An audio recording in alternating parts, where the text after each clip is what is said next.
Mesdames et messieurs, nous nous excusons de ce léger retard indépendant de notre volonté. Bonsoir et bienvenue dans ce journal dont voici le sommaire. Au CNT, une journée d'hommage vient d'être organisée à l'intention des anciennes députées des législatures précédentes. Des témoignages sur le parcours de chacune d'elles ont été partagés au public, à suivre dans ce journal. Et puis une journée d'échange a été organisée ce jeudi au ministère de l'Information et de la Communication à l'occasion de la Semaine mondiale d'éducation aux médias. Une occasion pour le ministre de rappeler les actes posés par son département pour faciliter l'accès à l'information. Dans le sud du pays, les communautés s'organisent pour affronter les défis du développement durable. Elles apprennent le jumelage de diverses cultures sur un même périmètre à travers le projet adaptation au changement climatique par la mise en place du système agroforesterie. C'est tout pour les sommaires.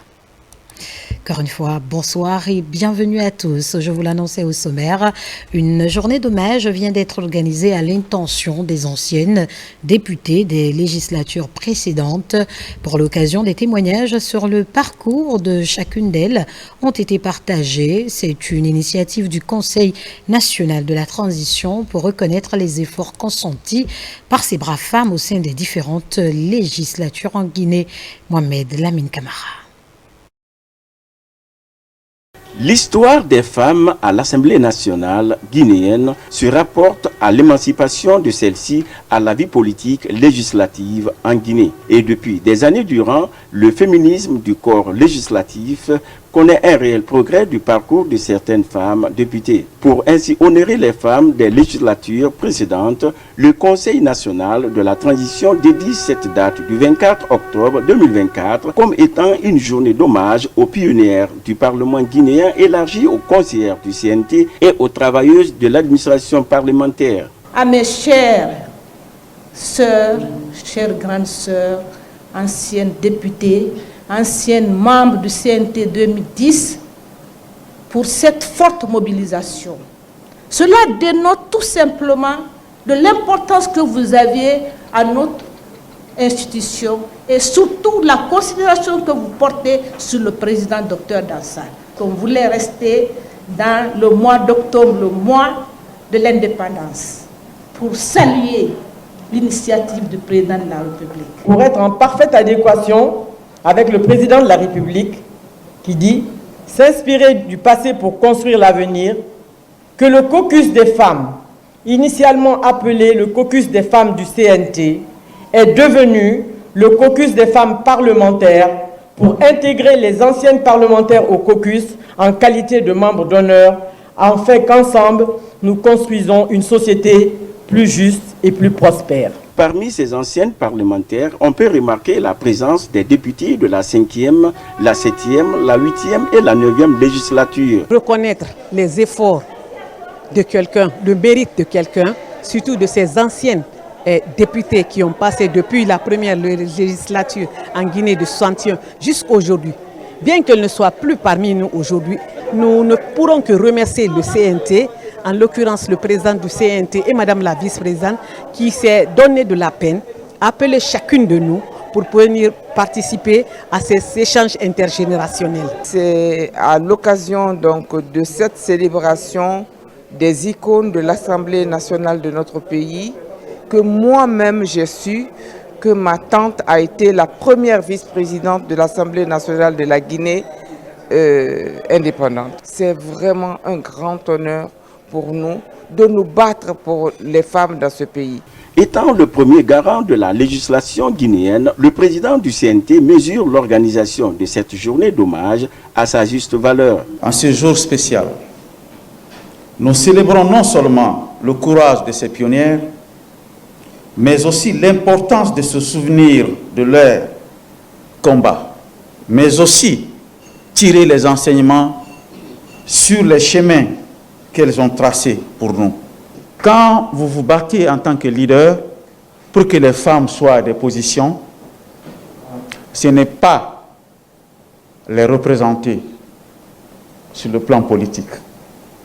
Vous représentez toute la société, y compris vos enfants et vos maris. Cette main tendue du CNT aux anciennes députées est une lueur d'espoir, de collaboration À travers le mérite issu de cette journée, le Conseil national de la transition compte pérenniser cette initiative de reconnaissance à l'endroit des pionnières du Parlement guinéen. La participation de la Guinée au Forum multilatéral sur la politique industrielle à Riyad est mise à profit par le Premier ministre pour dynamiser la coopération avec le Royaume d'Arabie Saoudite et l'ONUDI. Une occasion pour Amadou Riba de décliner la politique du gouvernement en matière de promotion du secteur de l'industrie en Guinée. Ousmane Kobele Keïta et Hadi Kamara. En marge des sessions du Forum sur la durabilité et l'innovation technologique dans l'industrie, le chef de la délégation guinéenne a eu des rencontres promoteuses. Au niveau de la coopération multilatérale, Amadou Ouriba s'entretient ici avec le directeur général de l'ONUDI. Ils discutent des stratégies mises en place pour promouvoir le secteur industriel guinéen. Suivant la vision de Simandou 2040, la Guinée se prépare activement à une transformation en profondeur de son économie. La Guinée a entrepris de vastes réformes et l'industrialisation est au cœur de ce plan de développement économique. Et l'ONUDI, en tant qu'agence des Nations Unies pour le développement industriel, se doit d'accompagner la Guinée. Donc ça, c'était la teneur de discussion avec le directeur général de l'ONUDI qui s'est engagé à apporter l'assistance technique de notre organisation pour la mise en œuvre des priorités de la Guinée. Au niveau bilatéral, la République de Guinée et le Royaume d'Arabie Saoudite s'accordent à imprimer un rythme économique dans leur lien historique de coopération exceptionnel et privilégié. Sur ce, les autorités saoudiennes félicitent la Guinée pour le développement du projet Simandou. L'Organisation des Nations Unies pour le développement industriel est un partenaire stratège dans le cadre de la mise en œuvre des politiques industrielles dans les différents États. Et aujourd'hui, ils sont fortement engagés pour accompagner notre pays dans la rédaction d'un programme cadre pays et aussi dans le cadre de la mise en œuvre de la politique nationale de développement industriel. Ce sont des raisons valables de la présence du Premier ministre ici même à Riyad. Pour la ministre de l'Industrie, Dr Diaka Sidibé, cette rencontre pose les bases d'un partenariat stratégique. Comme on le voit, l'Arabie Saoudite est prête à s'engager dans des projets miniers et d'autres projets de développement en Guinée. Coopération bilatérale entre la Guinée et le Burundi. L'ambassadeur guinéen a remis ses lettres de créance au président burundais. Il a saisi cette occasion pour transmettre les salutations du chef de l'État, le général de corps d'armée Mamadi Doumbouya. Autre précision avec Makemedouz.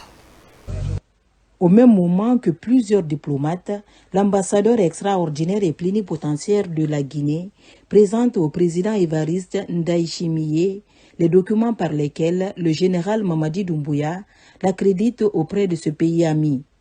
Une cérémonie au cours de laquelle le diplomate guinéen a eu un entretien avec le président Évariste sur des sujets d'intérêt commun. Je suis très honoré d'avoir été reçu en audience par le président de la République du Burundi, son Excellence Évariste Ndayishimiye, à qui j'ai transmis les chaleureuses salutations de son frère et homologue de la République de Guinée, le général de corps d'armée Mamadi Doumbouya, lequel appelle de tous ses voeux l'ouverture d'un nouveau chapitre dans les relations guinéo-burundaises. Ce fut un moment historique parce que c'est une première dans l'histoire qu'un ambassadeur guinéen puisse présenter ses lettres de créance à Bujumbura. Cela est une matérialisation de la volonté présidentielle traduite en action par son ministre des Affaires étrangères, Dr Morisanda Kouyaté. L'ambassadeur Sékou Kamara va œuvrer à redynamiser l'axe de coopération. Avec les autorités burundaises, il doit travailler à diversifier les domaines de coopération bilatérale entre les deux pays. Il y a une forte communauté guinéenne qui réside dans ce beau pays depuis des années et qui attendait avec impatience l'arrivée d'un ambassadeur. Donc ce rêve a été une réalité grâce à la politique le repositionnement du président de la République, le général Mamadi Doumbouya. Je vais donc saisir cette opportunité pour renforcer davantage et diversifier les liens de coopération et d'amitié avec le Burundi. Ayant pour résidence Kinshasa, en République démocratique du Congo, l'ambassadeur Sékou se propose d'être souvent au contact des Guinéens du Burundi. Les premières rencontres auront lieu dans les semaines à venir. Rendons-nous à présent en Colombie où se tiennent les travaux de la COP16 sur la biodiversité. Des délégations venues du monde entier échangent sur la problématique.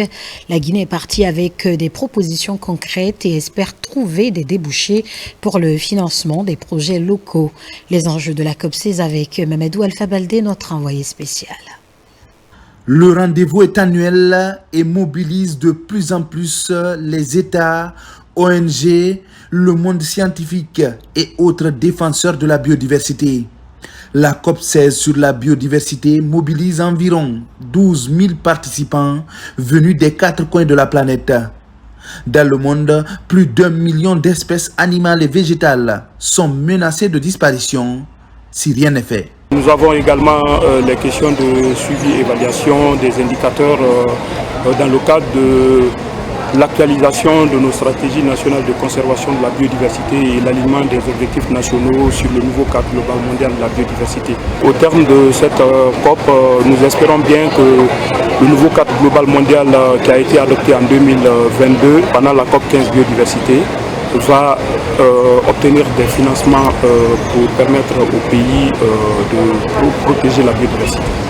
Ici à Cali en Colombie, les débats porteront principalement sur la mise en œuvre du cadre mondial sur la biodiversité et la mobilisation des fonds pour financer des projets de protection et de conservation de la biodiversité. Cette année, elle porte donc le thème biodiversité et paix. Donc c'est un thème fort et l'idée c'est qu'on doit se réunir nous tous pour travailler comment opérationnaliser donc, ce cadre mondial sur la biodiversité. On a rencontré plusieurs points focaux de biodiversité de plusieurs pays, par exemple rien que pour le projet Copernicea. Donc nous avons avec nous la Guinée qui est venue avec une délégation forte. Les actions, donc comme vous le savez, les actions de climat, donc on trouve facilement les fonds, mais pour la biodiversité, nous avons toujours encore du travail à faire. Pour un monde avec une biodiversité en parfait équilibre, 19 objectifs sont édictés par le cadre mondial sur la biodiversité, dont la restauration de 30% des écosystèmes dégradés et l'établissement des zones protégées pour 30% des terres et des mers pour chaque pays. Deuxième grand titre de cette édition au ministère de l'Information et de la Communication. Une journée d'échange a été organisée ce jeudi à l'occasion de la Semaine mondiale d'éducation aux médias. Le ministre Fana Souma a pour l'occasion rappelé les actes posés par son département pour faciliter l'accès à l'information. Les invités présents ont encouragé les autorités à poursuivre leurs actions. La suite avec Carlos Mandialo. La Semaine mondiale d'éducation aux médias et à l'information est une opportunité de sensibiliser la population sur les défis dans le secteur des médias. En Guinée, le ministère de l'Information et de la Communication met l'occasion à profit pour organiser une journée d'échange autour des nouvelles frontières numériques de l'information. Plus spécifiquement, la question de l'éducation aux médias pour l'information d'intérêt public est abordée. Représentants d'associations de presse, de la société civile, universitaires et partenaires au développement, tous partagent leurs réflexions et formulent des recommandations pour le développement d'un journalisme de qualité en cette ère dominée par le digital. Avec l'avènement donc de ces technologies du numérique et l'essor des réseaux sociaux, on a un accès à l'information qui est devenu vraiment instantané. Malheureusement, vous le constatez avec moi, il y a des dérapages qui sont liés à la mésinformation, la désinformation, les fake news, etc., etc. Donc, il est important que l'éducation aux médias et à l'information soit une réponse donc à ces défis. L'éducation aux médias et à l'information est devenue une compétence essentielle du XXIe siècle. Et c'est pour elle que l'UNESCO s'engage fortement dans le droit fil de son mandat afin d'accompagner le plus large public possible à se forger un esprit critique et à croiser systématiquement les sources afin d'aider les usagers des réseaux sociaux à résister aux pièges et aux facilités. Le ministre de l'Information et de la Communication a rappelé les efforts fournis par les autorités de la transition afin de faciliter l'accès à l'information tout en dégageant les perspectives avec de grands projets qui vont améliorer durablement l'environnement médiatique guinéen. Pour ma part, je m'engage fermement au nom du chef de l'État, le général de corps d'armée Mamadi Doumbouya, à soutenir toutes les initiatives visant à renforcer l'éducation aux médias et à l'information dans notre pays. Mesdames et messieurs, certainement vous le savez, depuis ma nomination, nous avons posé beaucoup d'actes pour améliorer l'accès des populations à l'information. Les radios rurales de Guinée ont été équipées d'émetteurs et de consoles de dernière génération. La radio nationale et la télévision ont été relancées à Labé, Kankan, Sigiri, Kouroussa et dans plusieurs localités du pays. Aujourd'hui, toutes les radios rurales sont fonctionnelles. Le site de Kakoulima est en train d'être réhabilité.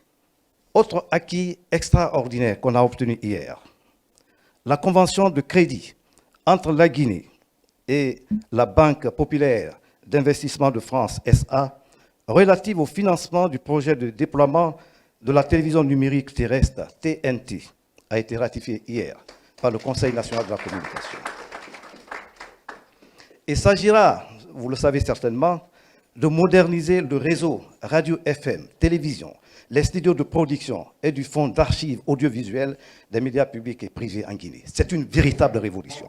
À travers le monde, la célébration de la Semaine mondiale d'éducation aux médias et à l'information prendra fin le 31 octobre prochain en Jordanie avec une conférence internationale. Comment améliorer la gestion des effectifs scolaires afin de limiter le mouvement des élèves?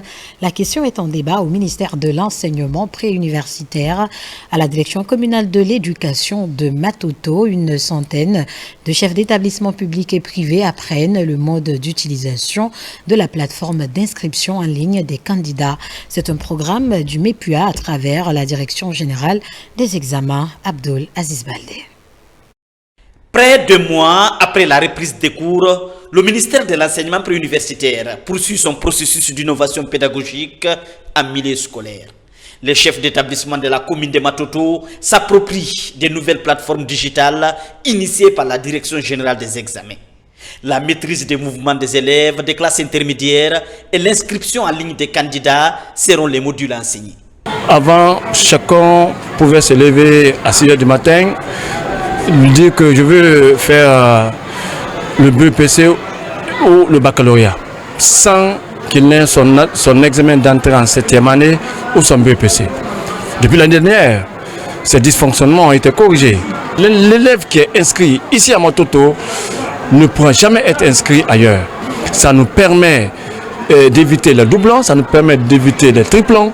Donc vraiment, c'est une innovation à saluer. Les chefs cellules des examens et les gestionnaires des bases de données sont à pied d'œuvre pour une restitution. Avec ces innovations, un identifiant unique va suivre le parcours de l'élève et archiver ses données. On n'a plus affaire à des candidatures rapprochées, on n'a plus affaire à des candidatures de ceci ou de cela. Parce que lorsque le diplôme n'est pas valable, le candidat ne peut être renseigné sur la plateforme que quand le diplôme est valable. Alors ça, c'est un autre avantage que nous tirons de l'inscription des candidats en ligne. Nous pouvons maintenant maîtriser nos enfants. Les va-et-vient, aller-retour des enfants, là, nous pourrons les maîtriser. Quand tu as un numéro ici chez nous, ce même numéro t'accompagne jusqu'à Yomou, jusqu'à Kassa. Le ministère de l'Enseignement préuniversitaire, à travers la Direction générale des examens et contrôles scolaires, affûte ses armes pour une éducation de qualité. Dans la préfecture de Kissidougou, une campagne de distribution gratuite de plus de 3000 kits scolaires aux jeunes filles vient d'être lancée. Le collège Ernesto de Kissidougou a abrité le lancement de cette campagne. Elle touchera tous les collèges de la commune urbaine de Kissi-Faramaya. L'initiative est portée par le projet Sweda. Reportage Marwan Kamara, Souleymane Kouyaté. Dans la préfecture de Kissidougou se trouve le collège Ernesto. Cet établissement scolaire est l'une des zones d'intervention du projet Swed Guinée. Ici, la campagne de distribution gratuite de plus de 3000 kits scolaires aux jeunes filles est lancée. Le programme prend en compte tous les collèges de la commune urbaine de Kissidougou. Le projet est là juste pour appuyer les filles dans le cadre du maintien des jeunes filles à l'école et assurer leur réussite. Il y a ces filles qui sont issues d'une famille très pauvre. Si le projet ne vient pas en appui, il y aura complètement le cas d'abandon dans les écoles. C'est la prise en charge compte beaucoup. De les encourager, d'adhérer et réinsérer les jeunes filles à l'école. Nous remercions infiniment ce projet parce qu'avant, nous avions les difficultés en milieu scolaire. Mais depuis qu'ils nous ont pris en charge, on rend grâce à Dieu. Ce geste vient appuyer les parents dans la formation des enfants et encourager la scolarisation des jeunes filles dans la préfecture de Kissi-Faramaya. Les autorités éducatives et préfectorales saluent l'initiative. Il parle d'autonomisation des femmes. Je crois que la meilleure manière d'atteindre l'objectif, c'est aujourd'hui s'investir dans la formation des jeunes filles au niveau de l'éducation. Quand une fille est prise en charge, c'est comme si vous prenez en charge une nation. On dit grand merci à tout le programme. Je continue à remercier l'ONG de continuer à soutenir les élèves guinéens. Ça ne fait pas 4 mois. J'étais là encore pour la remise des bourses scolaires. Remercier l'ONG Suède. Ce coup de pouce précieux du projet Suède va permettre d'alléger les charges des parents, mais aussi réduire la déperdition scolaire, tout en facilitant l'accès à une éducation de qualité pour ces jeunes filles. Dans l'actualité, le ministre du Travail et de la Fonction publique est en tournée dans la Guinée profonde. À Zérékoré, capitale de la région forestière, Faya François Bourneau a rencontré l'ensemble des services déconcentrés et décentralisés au gouvernorat de la ville. L'objectif était de partager avec ses cadres la vision du chef de l'État pour un meilleur fonctionnement de l'administration régionale et préfectorale. L'échange a également permis de revenir sur la couverture sanitaire des fonctionnaires et retraités. Mamadi Ternakamisoko, reportage. Zérékoré, capitale de la région forestière, est la première étape de cette tournée d'information et de sensibilisation initiée par le ministre du Travail et de la Fonction publique dans l'arrière-pays. Un séjour particulièrement chargé qui démarre au gouvernorat de la ville par cette rencontre avec les cadres des services déconcentrés et décentralisés. Faya François Bourneau partage la vision de la République autour des réformes opérées au sein de l'administration publique guinéenne. Désormais, du diagnostic jusqu'à la pharmacie, les soins de santé sont pris en charge pour les agents de l'État, les fonctionnaires et retraités à hauteur de 80% par l'État, donc par le gouvernement, et les 20% comme ticket modérateur par les agents eux-mêmes. C'est une avancée majeure, c'est une avancée historique qu'il fallait porter à l'attention des bénéficiaires et de la population de la région de Zérékoré. Des communications seront aussi passées pour sensibiliser et informer les différents bénéficiaires sur les modalités pratiques de prise en charge à travers les structures sanitaires. Pour la circonstance, le ministre s'est prêté à un exercice plutôt rare, celui de répondre aux questions de ces cadres qui rencontrent des difficultés à certains endroits. Un face-à-face riche en enseignements qui a mis tous les acteurs au même niveau d'information sur les projets et programmes en cours. Son intervention, son exposé nous a permis de comprendre profondément comment nous évoluons avant dans l'administration et quels sont l'avenir pour l'administration prévue en Guinée sur lesquels nous devons travailler désormais. Nous avons un peu parlé de l'allocation des 20% des budgets des structures déconcentrées qui par endroit au sein de notre département personnellement qui viennent, ces 20% viennent. Aujourd'hui, on voit que l'ensemble de nos services sont équipés à travers ces allocations. Avant cette rencontre, Faya François Bourneau s'est rendu chez le patriarche de la région des Zérékoré. Avec le colonel à la retraite Lambert Zobelemou, le ministre est porteur de messages de salutation du président de la République, le général Mamadi Doumbouya. Une occasion mise à profit par l'autorité morale et ses conseillers d'exprimer leur satisfaction suite à l'attention particulière que le chef de l'État leur accorde par l'entremise du ministre Bourounou. Zérékoré, capitale de la région forestière, est la première étape de cette tournée d'information et de sensibilisation initiée par le ministre du Travail et de la fonction publique. Développée au cours d'une formation initiée par le mouvement Patriote, 700 jeunes seront formés dans les 13 communes de la capitale. Le lancement a eu lieu ce 23 octobre au Palais du Peuple. C'est la première vice-présidente du CNT qui a présidé la cérémonie. Aboubacar Junior Camara, reportage.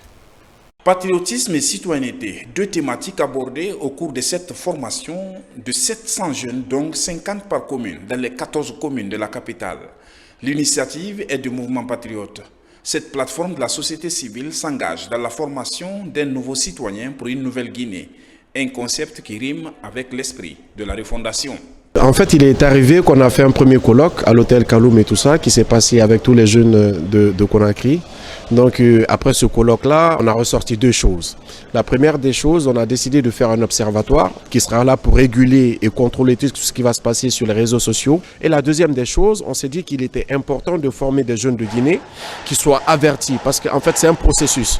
Et le processus qu'a décidé le président de la République via le projet Simandou 2040, on se retrouve avec une situation où la jeunesse guinéenne devrait pouvoir trouver énormément de travail.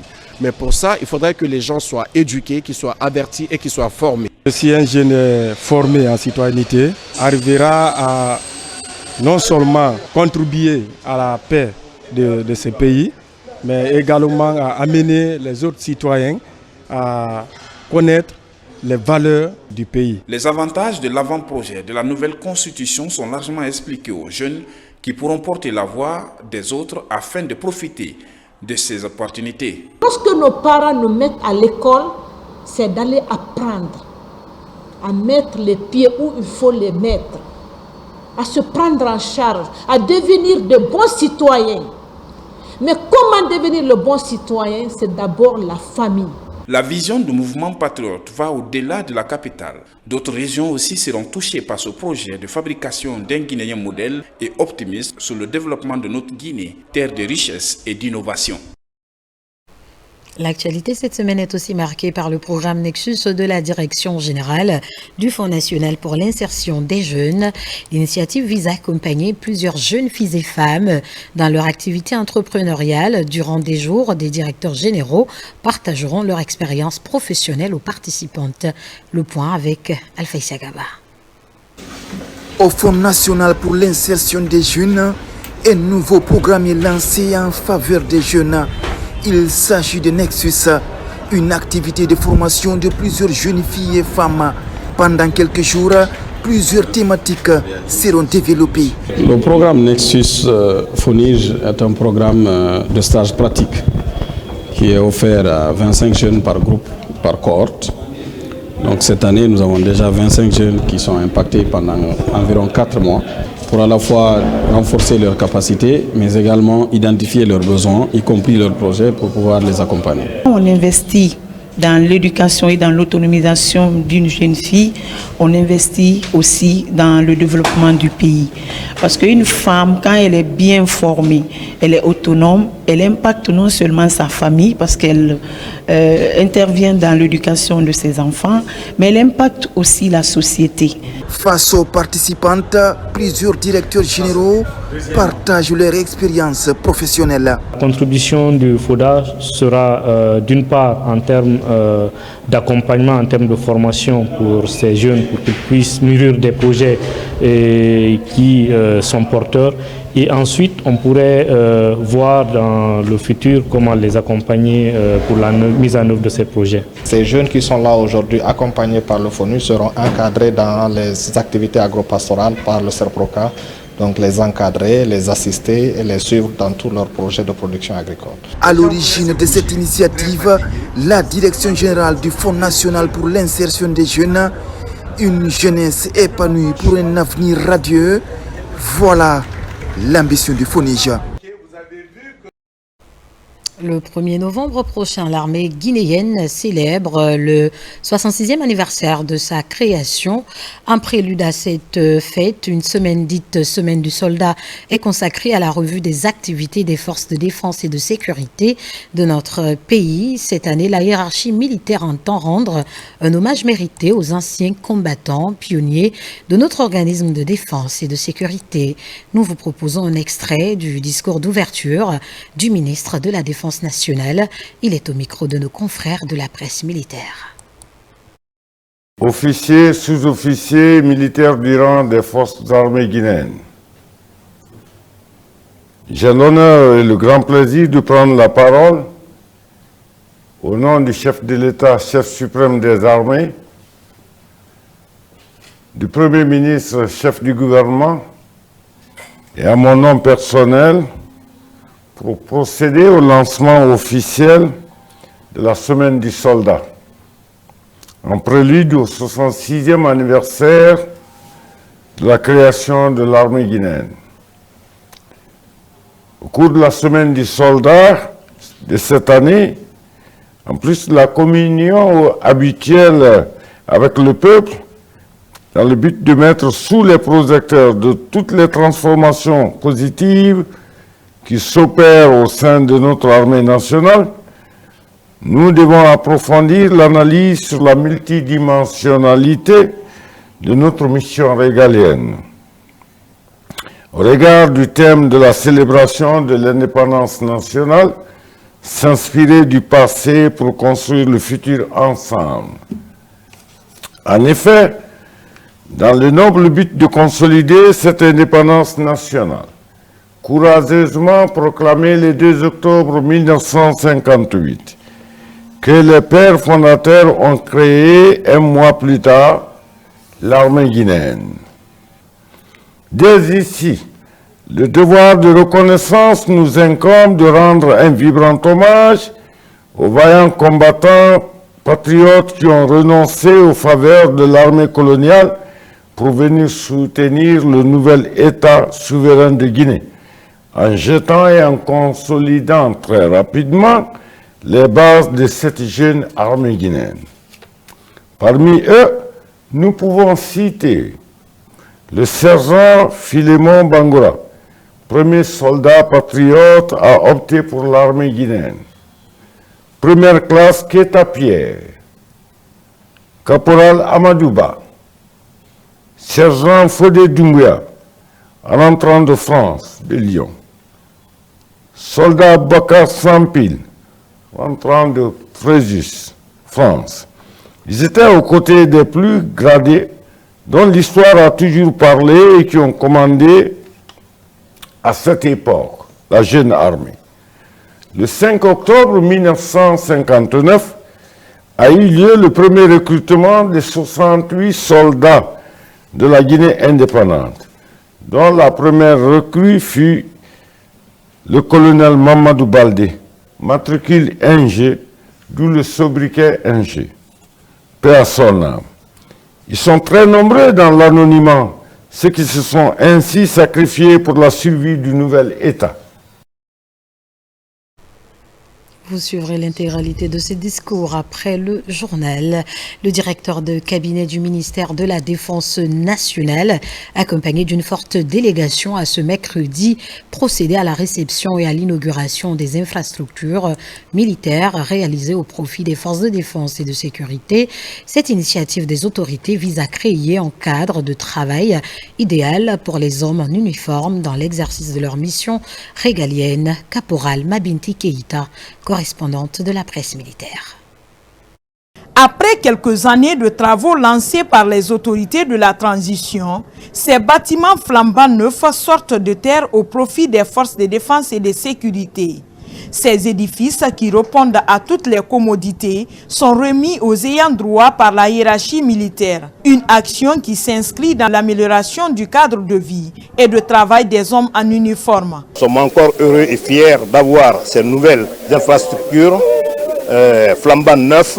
C'est la première fois du genre et je remercie le commandant en chef des forces armées guinéennes. Et après quelques mois vraiment de travaux, on a eu aujourd'hui l'honneur d'achever ces travaux en remettant les clés au directeur de cabinet. Satisfaits de la qualité des infrastructures réalisées, les bénéficiaires et la notabilité de ces différentes localités se réjouissent et rassurent quant à leur utilisation. Le camp que vous avez construit ici, nous demandons au Tout-Puissant qu'il prospère. S'il prospère, que Dieu fasse que la bénédiction soit là. Cette série d'inaugurations a touché la région opérationnelle maritime de Bofa, la compagnie d'infanterie de Bofa, la base navale de Kamsar et la base aérienne de Boké. Partout, le directeur de cabinet du ministère de la Défense nationale a reçu les clés des mains des chefs d'entreprise. Le général de division David Haba a mis l'occasion à profit pour inviter les forces de défense et de sécurité à plus de vigilance et de solidarité professionnelle dans la défense de l'intégrité territoriale. Ce qui concerne la qualité du travail, les entrepreneurs ont fait conformément aux clauses de contrat. Nous avons fait la réception, on a fait la remise au nom des autorités aux coins d'unités qui vont utiliser les ouvrages. Donc ils peuvent maintenant commencer à utiliser. Nous devons très immédiatement passer à l'ameublement. La réalisation et la finalisation de ces projets démontrent une fois de plus l'engagement du président de la République, le général de corps d'armée Mamadi Doumbouya, à créer un meilleur cadre de vie et de travail pour les forces de défense et de sécurité. À présent, ce communiqué du ministère de la Sécurité et de la Protection civile sur l'interdiction du port des cagoules. La Direction générale de la police nationale constate avec regret le port des cagoules par certains conducteurs de taxi-moto pour masquer leur visage. Un tel comportement est contraire à l'arrêté encadrant l'activité de taxi-moto en Guinée.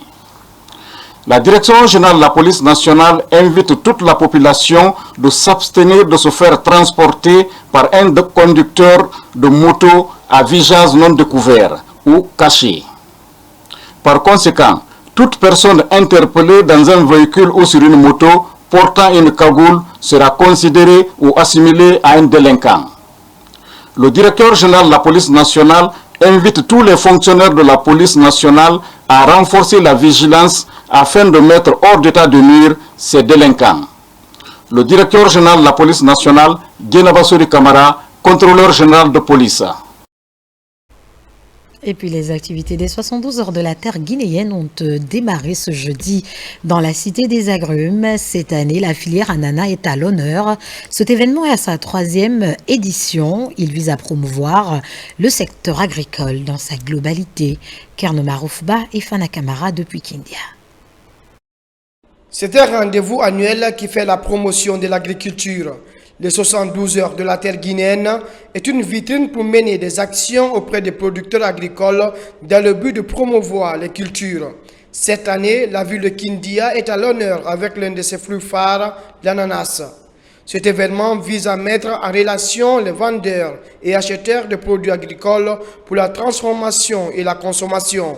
Les 72 heures de la terre guinéenne se veut un rendez-vous annuel qui consiste à mener des actions auprès de nos grands producteurs agricoles en collaboration avec les structures gouvernementales comme non gouvernementales œuvrant dans la promotion de l'agriculture en République de Guinée.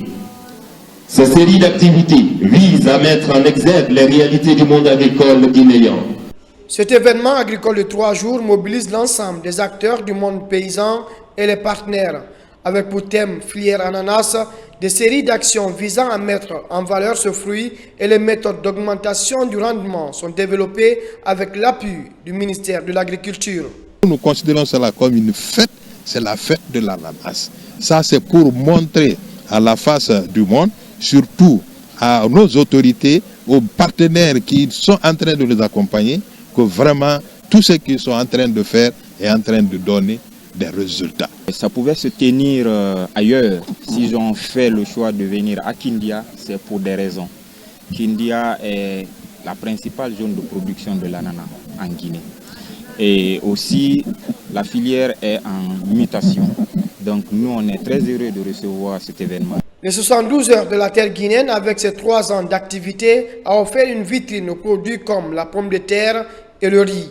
Pour accompagner les producteurs de la filière ananas, des outillages agricoles ont été remis afin de booster des rendements. En région forestière, les communautés s'organisent pour affronter les défis du développement durable par le biais du projet Adaptation au changement climatique, par la mise en place du système agroforesterie syntropique. Elles apprennent le jumelage de diverses cultures sur un même périmètre.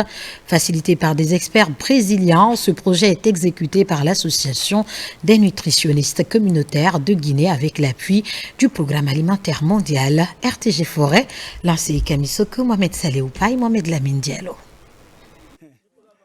Renforcer la résilience des communautés afin d'éradiquer la faim, c'est la lutte que mène le Programme alimentaire mondial PAM et ses partenaires dans les communautés depuis maintenant plusieurs décennies. Nous sommes à Zogota, un district de la sous-préfecture de Kobela en Zérekoré. Ici, une nouvelle technique de l'agroforesterie est en expérimentation depuis 1 an. Elle consiste à jumeler l'agriculture avec la protection de l'environnement. Le PAM en Guinée a initié un projet innovant d'agroforesterie syntropique.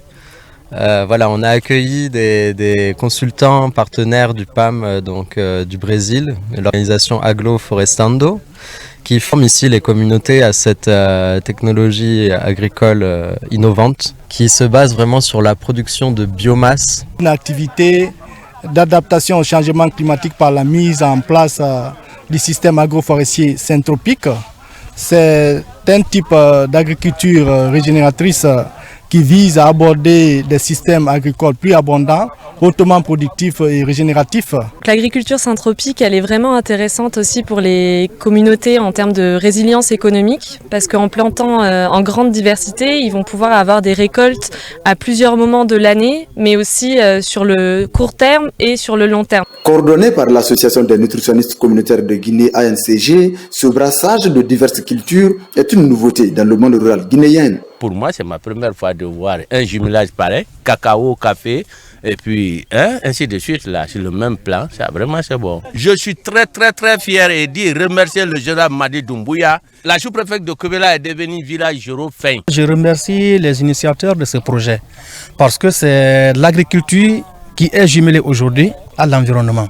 Non seulement ça protège l'environnement, mais également ça fait générer beaucoup d'argent au niveau de la communauté. Donc j'exhorte la communauté à adhérer à l'idée de ce projet. Comme impact attendu, le renforcement de la résilience face au changement climatique, l'augmentation des revenus et le renforcement de la cohésion sociale dans les communautés à travers la formation des groupements d'intérêt économique.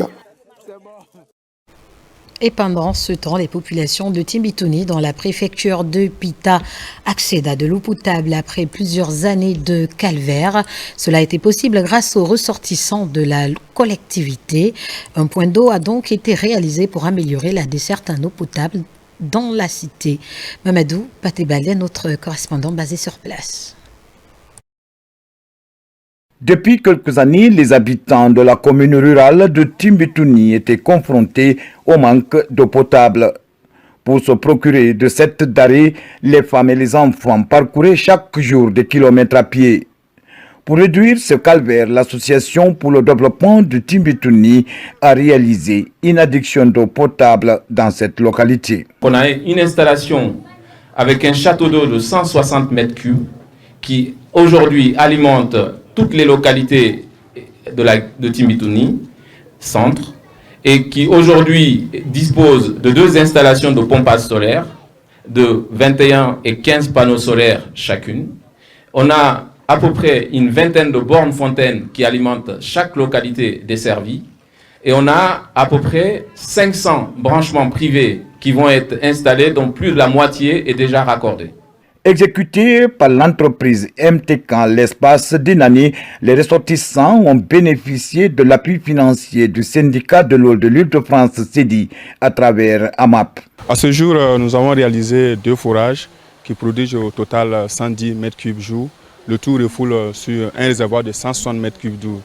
L'eau est ensuite distribuée sur un réseau d'à peu près 50 km à travers la ville. C'est pour faciliter l'accès à l'eau potable aux populations et surtout limiter les maladies liées à l'eau. On espère faire plus en termes d'assainissement, en termes de facilitation pour l'agriculture. Voilà, on aimerait travailler aussi sur d'autres volets transversaux, mais qui sont indispensables avec un accès à l'eau potable.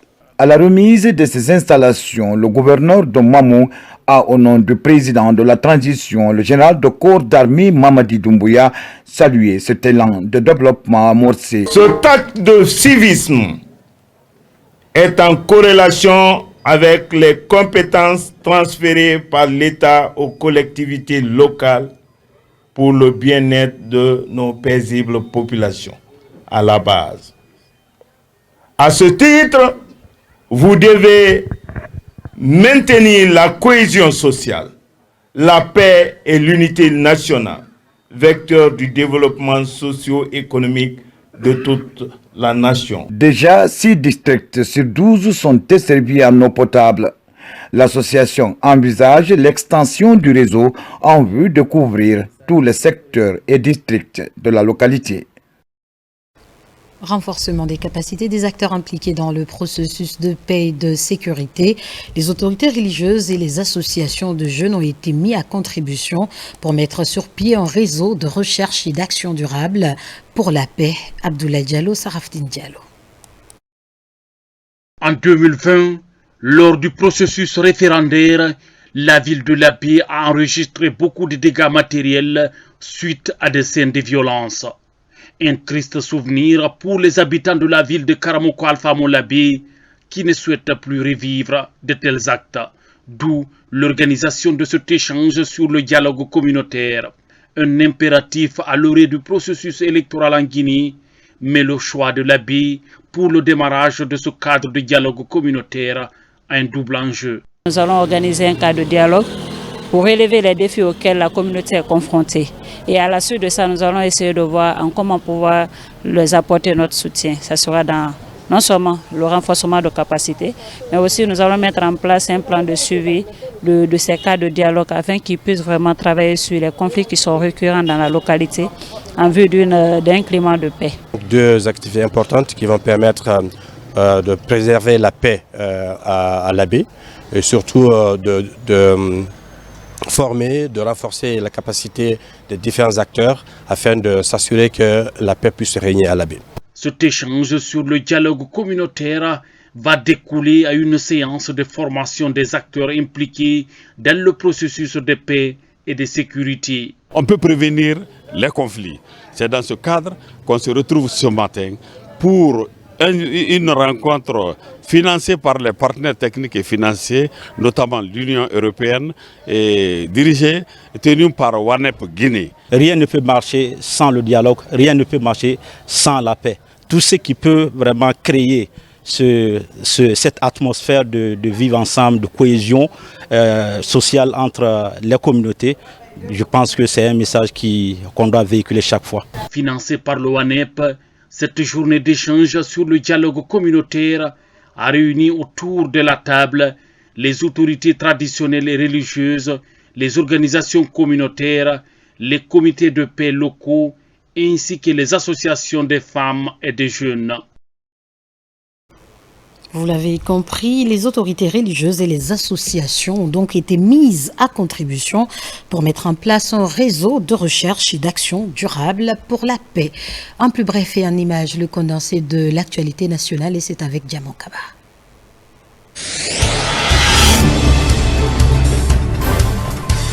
Ouverture des audiences criminelles à Bokeh. Sous la table, 15 affaires. Près de la moitié du rouleau est constitué de cas de viol. La plupart des victimes sont des mineurs. La question de viol est devenue un phénomène très inquiétant. Force est de le reconnaître. Parce que lorsque vous prenez le rôle criminel de ce jour, près de 10 dossiers sont des cas de viol. Mais il y a de quoi se poser la question. Qu'est-ce qui ne va pas? Et des viols sur mineurs, entre majeurs mineurs, mineurs, je pense que, n'est-ce pas, ce rôle nous interpelle tous.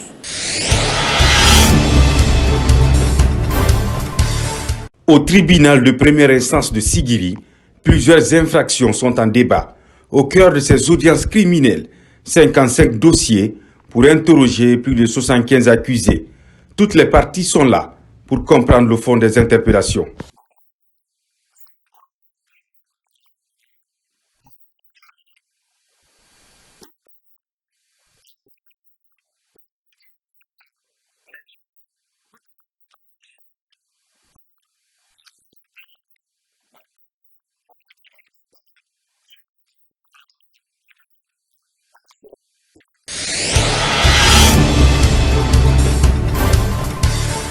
Dans le tronc profond, la sous-préfecture de Komodou, dans Kéréouané, la localité accueille un projet social pour renforcer l'accès à l'éducation des enfants. C'est le geste d'un fils du terroir engagé à contribuer à l'augmentation du taux de scolarisation des tout-petits en milieu rural. Notre frère, Dr Moussa Konaté, qui a envoyé toutes ces fournitures pour les élèves de tout Komodou, tous les 17 écoles de Komodou. Et ça, ce n'est pas la première fois. Ça fait 4 ans cette année qu'il envoie ça chaque année pour tous les élèves. Ça, on ne peut que le remercier au nom de monsieur le DPE de Kéréouané. La campagne de la Semaine mondiale de l'allaitement maternel Tous Nabaya pour améliorer la santé des enfants, la vaccination et l'identification des tout-petits à l'état civil dès la naissance, au cœur de la mobilisation afin de garantir un avenir meilleur pour les enfants. Objectif recherché, prévenir la malnutrition à chaque étape critique du cycle de vie. On a fait beaucoup d'avancées, mais on n'est pas arrivé encore à 50% de l'objectif fixé par le système des Nations Unies en 2025. Mais on est à mi-chemin et on est à 43%. Je pense qu'avec les efforts de mobilisation, de sensibilisation, et les agents de santé sont prêts à accompagner pour que chacun comprenne que c'est un droit pour les enfants et un devoir pour les familles. L'opération de distribution des kits d'accouchement et de consultation prénatale est lancée à Mandiana. À l'hôpital préfectoral, les chefs de service sont au rendez-vous pour récupérer leur dotation. Accompagner les femmes enceintes et les nouveau-nés, c'est l'enjeu de cette politique de santé publique pour réduire la mortalité maternelle et infantile. C'est une joie pour nous de recevoir ce don de notre Excellence, Monsieur le Président de la République, chef de l'État, le général de corps d'armée, qui nous donne des kits d'accouchement et des kits de césarienne pour sauver la vie des femmes et des enfants.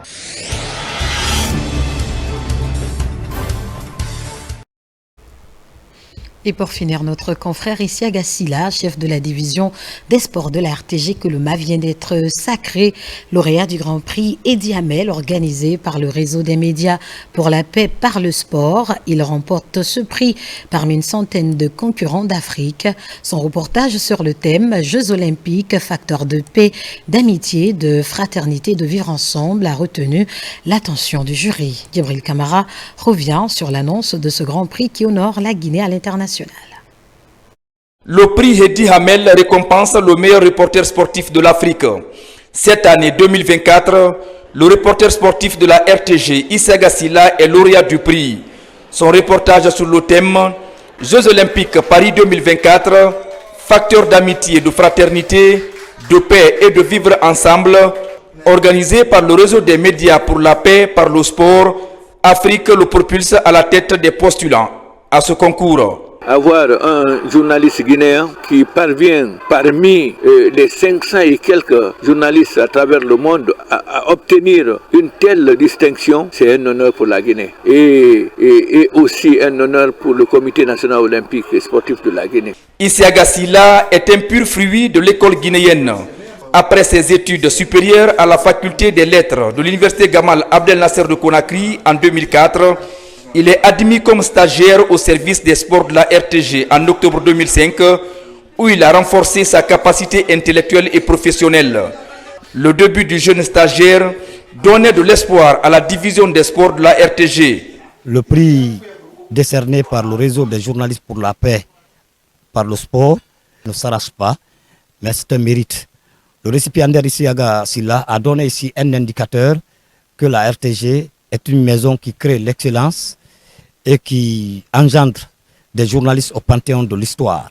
Isiaga Silla, fraîchement sorti de l'université avec son style de narration propre à lui, était courtisé par plusieurs médias privés de Conakry.